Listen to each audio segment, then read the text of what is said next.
You are listening to the Critical Mass Radio Show, Orange County's business talk show, focused on exploring topics of interest to CEOs who are leading middle market companies. With your host, Richard Franzi. Hello and welcome to Orange County's longest running business talk show. And I am your host, Rick Franzi. And boy, do we have a great special nonprofit show planned for you today. Why do you ask? Because Manuel Gómez is my guest. He is the co-founder of the nonprofit OC World, and he's also the producer for the TV series by the same name, OC World. Manuel, welcome to the program. Thank you. Let's get right into it. You've had a storied career in education, higher ed. Maybe you can touch on that a little bit, but give us a sense for what was the precipitating factors or your motivation to help to create this nonprofit OC World? Well, first and foremost, on behalf of my co-founder, Scott Hayes and OC World, I want to thank you for this generous invitation, Rick, to be on the most relevant, the most engaging, longest running business show in Orange County is a great honor. So I appreciate it very much. Thank you. Very briefly about my background. After a 40-year career in education, 2 years that started with the Oakland Public School District and 38 years with the University of California, I retired in 2010. While I was serving as Vice Chancellor, I was really very proud and happy to have joined UC Irvine when it was only 7 years old, the campus, and participated in the meteoric rise of this university to the top tier of universities in the land. I was there when thunder and lightning struck when the campus received 2 Nobel Prizes in the same year, one in chemistry and one in physics. And from that on, it kept on climbing and continues to climb. Orange County is very fortunate to have a really strong university culture with Chapman University and also CSU Fullerton. As I said, I retired in 2010, and I had been invited to appear in the program by Pulitzer Prize-winning Rick Reef, the only TV public affairs program in Orange County at that time, called Inside OC. And I appeared in a debate discussion of sorts with Danielle Strupa, the president of Chapman University, on 2 themes, one on American Dream, and the other one was on free speech. From that experience, I met Scott Hayes, the executive producer of that outstanding program. Well, around 2018, he approached me after Rick Reef retired as well and asked me if we would like to work on an idea of creating an innovative new model of a multimedia model that would serve Orange County. I got very excited, and candidly, my motivation was we live, as I was discovering and as everyone is discovering, in a really big news desert, caught in the shadow of Los Angeles, and we're not in the San Diego media market. So we're kind of ignored with regard to media. And give you a perspective, if Orange County is the 3rd largest county with 3.1 million people in the state of California, and it is the 6th largest county in the nation. Right. A little bit more perspective. By population alone, if Orange County was a state, it would rank above 21 other states.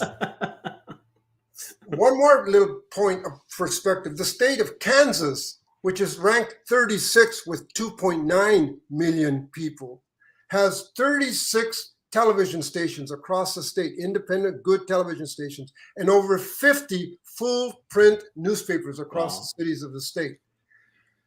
Orange County, we already know the story of the declining print press, the rise of social media, the phenomenon of the algorithms that seek to polarize and divide, the nationalization of news, and the disappearance of local news.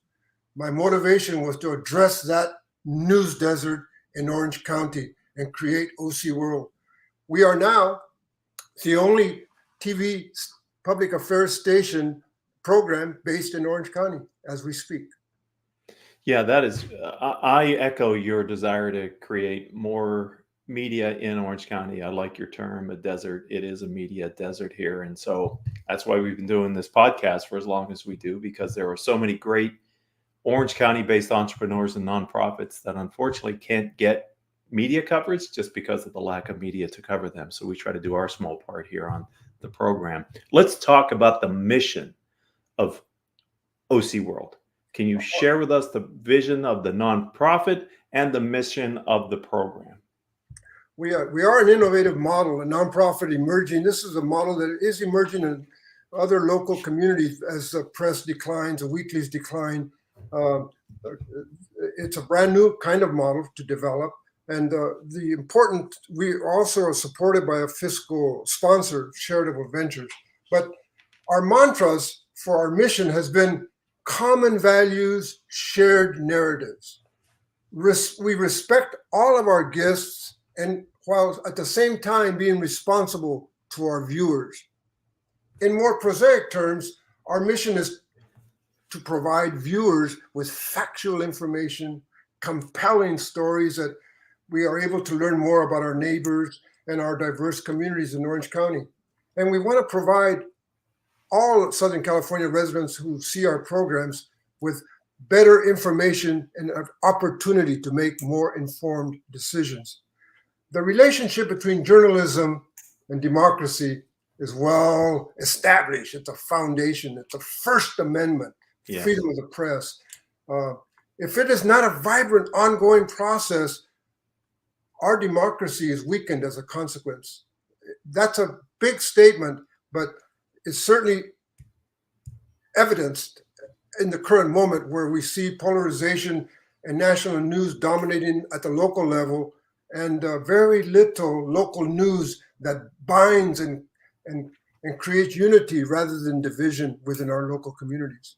So our mission is, at the dream level, vision level too, to try to address through our programs strengthening the bonds of our society rather than weakening them. So, Manuel, explain to me how this happened. Chicken or the egg? Did the idea of the show come first, or did the nonprofit start and then realize there was this opportunity to create the show? Well, no, Scott Hayes, he's also an educator. Both he and I are born and raised here in Orange County, so we're committed to trying to support activities in Orange County that advance the county in the region. He's an educator. He teaches English, and he's a professor in local community colleges. But I think he has ink in his blood. He truly is his heart is a journalistic heart. He's a phenomenal executive producer of OC World programs. And our idea from the get-go was to have a second generation, different from Inside OC, public affairs television program based in Orange County. We got funding from supporters, and then at the end of 2019, we were ready to launch a first public affairs program called OC World. And what happened? COVID. All the studios shut down in 2020, from January to March. Our funders and supporters, through their generosity, allowed us to do short documentaries for that 1 year. And we selected, based on our interests, 3 themes. One was on California's vanishing beaches. One was on COVID-19 and its impact on farm workers. And another one was on Alzheimer's. Orange County happens to be ground zero for the Alzheimer's disease as we progress because of our demography. By the way, all 3 of these documentaries are award winners, national, local, and so on the strength of our production and of these programs, our funders recommitted second and third year. And so we're now in the second year, really, of launching our public affairs programming. And we want to share compelling stories. We want to be inclusive. And we want to provide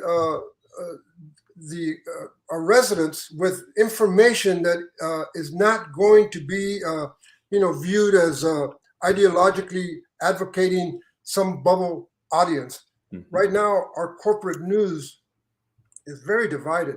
And if OC World's mission and our work and our programming is so distinct that we are now receiving a lot of more collaborative activities and a lot more ideas for programming. We're never running out of ideas for programs. I happened in my background to get ready for your interview. One of the episodes that I happened to watch featured you. So you were actually in front of the camera too, talking about the farm workers and how COVID is affecting them, which what I took away from that was a point that I think you made several times, which is we don't really think about how the food gets from the farm to our table and maybe don't appreciate what was going on for those workers during that time.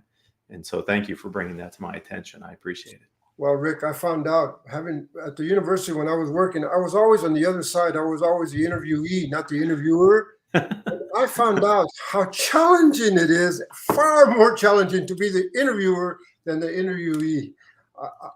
I'm still learning the craft and I'm enjoying it, but it is challenging.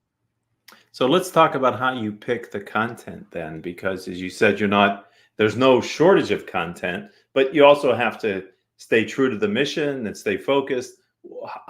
Is there an editorial board, or how do you determine what the programming should be? Because you have a limited amount of programs to program for. Well, we were also blessed to have received and attract the services of June Kim Lopez as our host, along with other guest hosts that we have in our programming. So the three of us are the editorial board, which we never call ourselves an editorial board, but we toss around ideas and discussion, and issues arise. And as distinct from the first programming ideas that I discussed, where we were just us discussing these ideas and we had all the time to develop these documentaries, the public affairs program is a lot faster paced. We do deep dives. Almost each of our interviews are 28-minute long at least. Some of them go an hour and they become a two-part program. For example, we did a program with Dean Shermaninsky, who was the founding dean of UCI and now the dean at Berkeley Law School, discussing the Supreme Court Roe versus Wade decision. We have had discussions with taking advantage of opportunity. For example, Andrew Yang was at UCI. So we were here in Orange County and he was willing to be interviewed by OC World. Otherwise, I don't even know where Andrew Yang lives, but we were able to interview him. And we are beginning to do also very serious themes regarding, we're taking up the issue with CalOptima, which affects over 1 million individuals in Orange County, low-income individuals, through the insurance process. They've had some issues, and we did an in-depth interview with them. We also have done an interview with the Orange County Power Authority. And the interesting thing there is they see OC World as their first real venue that they can share their story and their side of the view without being gotcha. We don't practice gotcha interviews. We really respect our guests. That's a particular principle that Scott Hayes insists on, and I'm really glad for it. Well, that's one of the things that I noticed. One of the other episodes that I watched was June's interview with the leader of the CEO Alliance and the Orange County Business Council. And what I enjoyed about it was these were two knowledgeable people that are making a difference in Orange County. And she asked very thoughtful questions and sometimes didn't accept the answer that was given, dug a little deeper, which isn't intended to be have animosity, but it is intended to get at kind of a deeper thinking, which I thought she's a very skilled interviewer that way, which was enjoyable to watch. Thank you for that. Yeah, we agree. So we continue to identify issues and programs. We discuss them amongst ourselves. Some of them are complex and difficult, like we are undertaking a short documentary now on domestic violence. And in that process of that interview, we learned that domestic violence is not the term that is preferred by these professionals. They prefer relationship violence. Why? Because when the word domestic is in front of violence, it seems unimportant. It's demonetized. domesticity, sort of speaking. Right. When we Yeah. talk about relationship violence, that's another conceptualization of what is actually occurring. Similarly, with our program that we did with the Rofer family, a beautiful young student that died in an accident on his first bike ride to school near Mission Viejo. We did a program. It was guest hosted by Vicky Vargas, who, after she retired recently, she chose us to do her first program. Why? Because she was tired of these 1 minute, 2 minute interviews and wanted to do deep dives, human interest stories. So we were pleased to invite her to do that program. And similarly with the COVID impact on farm workers, when we began the program, we thought we were going to be doing kind of a tragic expose of problems and all that. What did we discover? That the community, in coalition with the state and with community leaders and with clinics, medical clinics, coalesced triumphantly. And in fact, farm workers may have been the best recipients in some cases of the COVID-19 vaccine because they went right to the homes and fields where they were working to administer it. Exactly. That's excellent. I'm wondering, you can't do this without funding. So you mentioned a couple times your financial supporters, but can you share with us who's giving you the support, why, what's the motivation, and what does it allow you to do? Well, we need more. But we are really excited. On this October 18th, we are hosting our first OC World celebration. In that celebration, we want to express our gratitude, in particular to our first funders who funded us when OC World was barely an idea. Right. And those funders are Marisla Foundation, Keith and Judy Swain Family Foundation, the Ernie and Socorro Family Foundation, Kelly Smith Living Peace Foundation, and Shelley Haas from the Orange County Community Foundation. These were our people that originally had faith in the idea and also were motivated to address the issues of the news desk. They have recommitted and supported us, so we are ongoing. More exciting still, however, is that we've just received additional funding from two banks, Farmers and Merchants Bank in Santa Ana and Wells Fargo. This is going to allow us to do some additional collaborative relationships with hopefully the banking sector. We would like to have collaborative relationships with the technology sector, the health sector, the arts, culture, universities, because my career, if it could be characterized as an educator, I would be called a partnership man.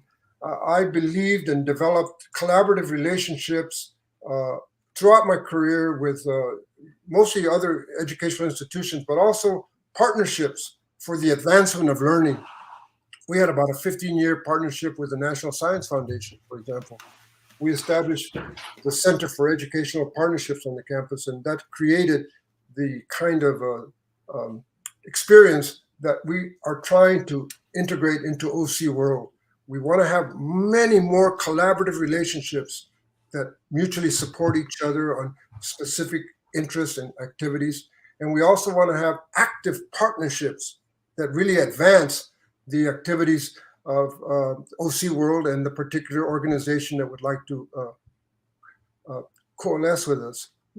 I can see how that's kind of the vision for the future for OC World. Is there any other element of what you and Scott see as the future that we didn't touch on, Manuel, that you'd like to share? Wow, yes, tomorrow we are gaining so much momentum. We're so excited. We are, as I said, the Wells Fargo and Farmers and Merchants Bank, we just yesterday received a commitment and an agreement of support from the University of California. Major support. That hopefully will be connected also with Chapman University and CSU Fullerton, because one of our dreams for the future is to develop a professional quality internship program to train the next generation of storytellers and journalists with an ethically based foundation so that they know how to be have integrity and dignity and factual orientation toward what the First Amendment calls for to protect our democracy. We're excited also because the initiatives that we're developing are now collaborative relations. For example, we're doing something with Greg McGilvery and his son Sean called OC Innovators, trying to do Greg McGilvery is of IMAX fame, really developed the IMAX technology successfully. The only one of the ones that did it first, and he's still working. So we're going to be doing a program featuring OC innovators in the STEM fields of Orange County. Oh. We have another initiative that we want to do with Terry Corwin called the OC Effect. We have identified about 300 outstanding individuals that have reached national prominence that were graduated from high schools in Orange County. And lastly, we're doing one on financial literacy, a series that will feature specific kinds of lessons and material and information across all the spectrum of financial problems that individuals encounter, including developing a college plan, your first mortgage, how to make your savings count, activities information that will help, hopefully, lots of people with our economy and their economy and their plans. That's exciting. So the show originates from Orange County, but it can be seen in other markets. So tell people how they can learn more, watch the show, and become an active part of the audience. Thank you, Rick, for that. I mean, we are on KLCS, PBS television station. We broadcast every Monday at 5 o'clock from Santa Barbara to the Inland Empire to San Diego. 15.5 million viewers. Same as a PBS KCET channel. Mm-hmm. The other interesting thing about PBS channels that I learned, they are a must-carry station channel on all the cables. Mm-hmm. So we're available and accessible throughout from Santa Barbara to San Diego by any cable company that has it. They have to carry it. So that's the other thing is anyone who wants to reach us, please go to www.ocworld.org. We welcome questions, support, information, and or ideas for a particular program that someone may have. And your audience is one of the key audiences that we would really like to connect with because they're vital for the entire economy and job development and strengthening and vibrancy of our society and of our communities. Well, that's good to hear. And hopefully they will be energized and active then, Manuel. I want to thank you for giving up your time. Thank you for the work that you and Scott are doing behind OC World. I'm excited that we were able to, thanks to Barbara Kimmler for introducing us and making me aware of what you're doing. This is very exciting, and I appreciate your time today. Thank you. Thank you very much, Rick. See you again soon, I hope. And I want to thank the audience. You've just been a part of Orange County's longest running business talk show. If you're an entrepreneur or you're a nonprofit leader in Orange County and you would like to share your message and story with our audience, then connect with me on LinkedIn. I'm Rick, R-I-C, Franzi, F-R-A-N-Z-I. Coincidentally, that's our website as well, rickfranzi.com. And Haley and I would be happy to talk with you about possibly featuring you on a future episode of our show. Manuel's show joins our catalog of over 1,400 interviews that we've done over the years that we've been on the show. And we're always looking for great new guests. And until the next time we have a chance to be together, I hope all of your business decisions will move your company in a positive direction.